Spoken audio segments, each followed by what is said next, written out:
What's up, everyone? I'm Steven Santana with Illustrious Magic. It's been way too long since I did this, so let's jump into it. The Last of Us has been confirmed for PlayStation 4. Sir Canceland, speaking to website Multiplayer, he talked in this interview video that was then translated by some people over on NeoJaf. Basically, he talked about how he said, there is no new information about a new Last of Us game, but I can share this knowledge. As of this summer, The Last of Us will be on PS4, both on PlayStation Network and physically. The PS4 version will also include all the DLC, so we will be able to play Left Behind as well, which was the only single-player DLC for The Last of Us, and it was quite amazing. So this has been heavily rumored for quite some time. No word on if it's a separate trophy list, or if you can cross-buy it, if you've already bought it on the PlayStation 3 version, or if you can do one of those digital upgrade type of things. So there's no word on that. As well as price. They haven't said anything about price. It's probably going to be $60 though. You know, they want money. Speaking of money, Wolfenstein's Collector's Edition announced. Now, this would matter more to me if I cared about Collector's Editions, but I don't. But it's kind of weird anyway, so I'll talk about it. Basically, there's only going to be 5,000 copies of this available, $100 each. It includes a 8-inch Panzerhound statue and base, basically a steampunk mechanized version of a hound, if you're into that sort of thing, with probably, you know, Nazi symbols and stuff on it. I guess that's cool. Various maps, case files, letters, blueprints, blah, blah, blah, all this fun stuff. The game does not come with the Collector's Edition. So you're paying $100 for the statue and a bunch of other junk that probably doesn't really matter. But you're also not getting the game, which is $60. And so when Bethesda was asked about this, they basically said, the Collector's Edition does not include a copy of the game. Keep your pre-order at your favorite retailer, and we'll send you the goodies separately. This way we can ship these boxes worldwide, and you're not stuck waiting for your game to come along with an oversized, expensively shipped box. So they're doing this because the Collector's Edition will not be available at GameStop or Walmart or those other type of shops that you can get games at. It's only available on their site, which means they're going to be handling the shipping. Which means you'll get the game late, sure, but also it's $100, which is kind of weird. So yeah, I don't know what to say about that. Game Boy Advance is having a launch on the Wii U, of course, not real Game Boy Advance games, but virtual console versions of them. All of them will include off-TV play, so you can take your gamepad and turn the TV off, but still be playing the Game Boy Advance game on your gamepad while, you know, somebody else is watching TV. Kind of the same way you can play Infamous Second Son on your Vita, if you want to, and turn the TV off and watch TV while you're doing that. So some of the games that are coming out are Advance Wars, which is very popular. I kind of want to check that out. Metroid Fusion, Mario & Luigi Superstar Saga, Kirby and the Amazing Mirror, WarioWare Incorporated, F-Zero, Maximum Velocity. That's a series that my friend Matt is a good fan of. And some other stuff that, they're pretty cool. Game Boy Advance had a lot of great games for it, but this is not going to get me to buy a Wii U. Still not getting it. PlayStation 4. Sony, on the PlayStation blog, put out a full list of all the PlayStation 4 games coming out in 2014. Of course, some of them probably won't come out in 2014, but still, it's a nice list to have. There are some cool things on this. The only ones I really care about are Hyper Light Drifter, which is this amazing, amazing game that really makes me just want time to go by quicker so that it will be winter time when they have it out on all the platforms. And then The Division, which is from Tom Clancy's, the Ubisoft Massive Entertainment, or whatever their name is. Of course, that one probably not going to come out in 2014 as well, because they just finished the graphics engine, which is powering the entire, game world, which is supposed to be pretty big. And also, the only thing that they've showed us has been that E3 gameplay demo, which probably wasn't really a gameplay demo. It's probably pretty much scripted FMV video. But if it can fulfill the hopes that I have for it, it will be an amazing game. So, Oculus was indeed bought by Facebook for $2 billion. And there was a rumor that the New York Times reported from an insider source, basically saying that Facebook eventually plans to redesign the Oculus hardware and rebrand it with the Facebook interface and logo. Now, Facebook came out and said that they deny that, and that they are, basically, Facebook has said it has no plans to rebrand the device, which is yet to be released with the Facebook logo on the hardware and a Facebook interface. So basically, they denied that, and there's kind of just dispute going on about that. Internet, crazy, who cares? The PlayStation Vita Update 3.1 is live. Now, this adds calendar support, which doesn't really matter. There's a bunch of other things that don't really matter. The limit for the apps on the live screen has been increased to 500.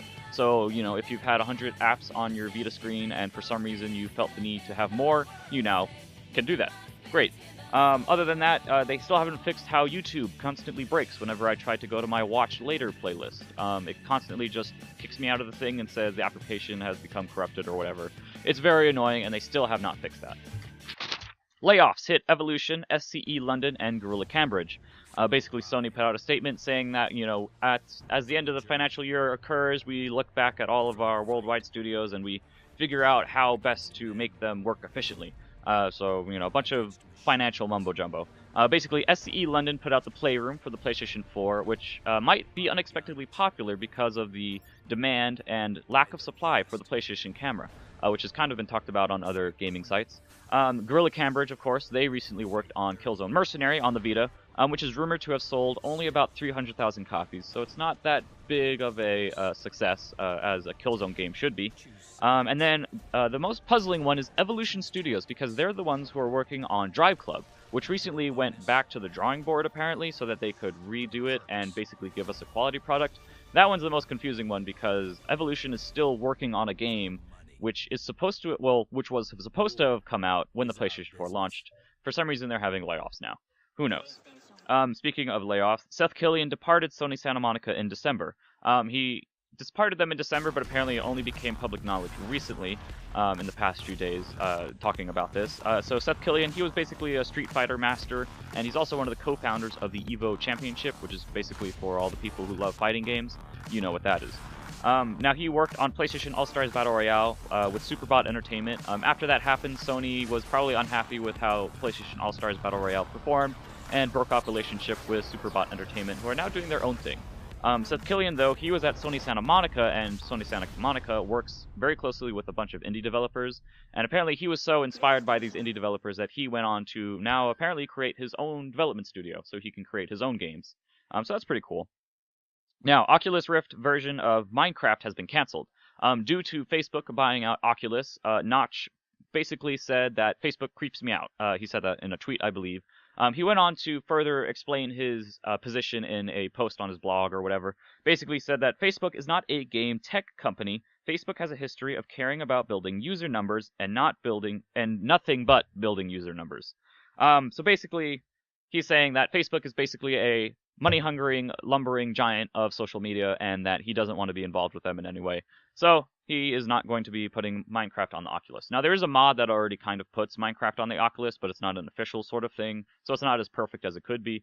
But if you're so interested in playing Minecraft in the first-person Oculus VR way, then you can do it that way.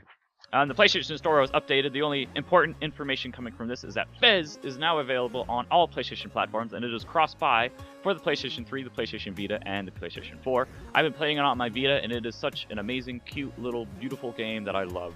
It's so amazing. Other news, Bioshock 2 is $5, and that is the best Bioshock of the series, in my opinion. So you should totally get that if you have not yet. So, the biggest news of this past week is that Facebook has acquired Oculus Rift. I touched on this before, but for some reason, the way my news thing put out, it's alright now. So anyway, basically, it's a $2 billion deal that went down. Basically, Oculus was this thing that was kickstarted. It was one of the Kickstarter success stories, basically, where these guys had this great idea that they were passionate about, and they put it out there for the internet to fund. And then they started doing it, and they started working on it, and we have the development kits, and the development DK2, which is Development Kit 2, is actually going to be publicly available to buy. I think it's actually available for pre-order right now for $350, and they're hoping to ship all of those orders in July for basically consumers like myself, if I want to shell out $350 for this VR headset, to use with your PC games and whatnot. Now, Facebook bought them for $2 billion. CEO Mark Zuckerberg basically spoke out saying that he kind of talked about how Oculus will now, go beyond gaming and also be with social interaction, which is really kind of scary. His exact quote was, "Imagine sharing not just moments with your friends online, but entire experiences and adventures." No, thank you. VR is for gaming. That's what they wanted to do. Now Facebook has come over them and is probably just going to take over and do whatever they want. So yeah, it's just there is not a mass audience for VR. Facebook is, of course, wanting to have a profit out of this, but they're not going to make a super gigantic amount of money. Oculus is not going to come out and be like the Wii, which started this motion gaming craze, which of course has died out, thankfully. But basically, VR is not going to come out and be this gigantic successful craze that everybody's going to go out to. One, because it's expensive. The DK2 is $350 for public consumers. Of course, with Facebook funding, they said that they're going to make it cheaper. How much cheaper? Probably not that much cheaper, probably $300. But then that's not the only thing you need to get, though. You actually need to have a PC. You need to know how to set up the VR headset to your PC in order to make it work. And of course, we don't know how easy the software that will make that compatible is going to be. And for common consumers, everything needs to be super, super easy. So if you get the VR headset and then you put it on and then you need to also sync it with your computer and then have PC gaming, which of course by itself is kind of complicated for at least common people. I'm not in super big PC gaming anyway.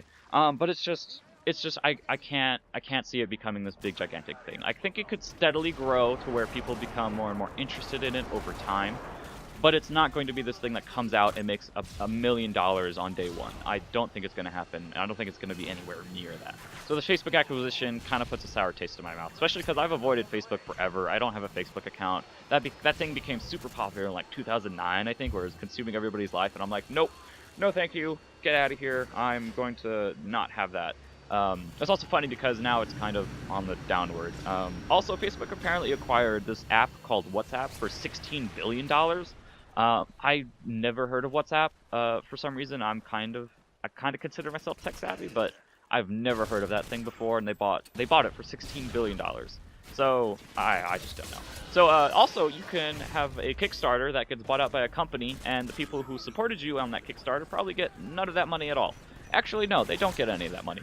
So a great thing for me to do, or for con artists as well, would probably be to fund a Kickstarter that then gets picked up by a bigger company for billions of dollars, and I just keep all that money and go and put it in a bank and live off the interest for the rest of my life. So yeah, pretty cool. Last thing is Assassin's Creed Unity was announced. This was heavily rumored. Basically, after a string of leaks and rumors, Ubisoft finally released a teaser trailer for Assassin's Creed Unity. That's kind of more of a code name than the actual name, though that's yet to be seen. It's going to be taking place in France, and it's only for the PlayStation 4, the Xbox One, and the PC. There's another Assassin's Creed game called Assassin's Creed Comet. Again, that's the code name, probably not the real name. That one is supposed to be set in New York, and probably going to be a sequel to Black Flag, which was the most recent Assassin's Creed that a lot of people really liked. So yeah, that one, though, the Comet one, is going to be coming to PlayStation 3 and Xbox 360, and I think PC too. But it's kind of interesting because Ubisoft is basically splitting it to where Unity is the next-gen version, the only next-gen version where they can totally do whatever they want with all of that technology. And then the Comet one is going to be on the old PS3 and Xbox 360 platforms, so they can do kind of cool stuff with that too, but it's probably not going to be as good as Unity. So that's it. That's the news for, let's see, what's today? March 27th, 2014. I know I haven't done this in a while. I'm very sorry about that. As you can see, I have Infamous Second Son now. It's a great game. I got a PlayStation 4 recently, and I've also been rereading Scott Pilgrim vs. the World. I'm currently on Volume 4, as you can see. It's a great comic. I highly recommend anybody who has not read it yet to read it. Rachel has started reading the first volume, and I hope she starts reading all of them soon.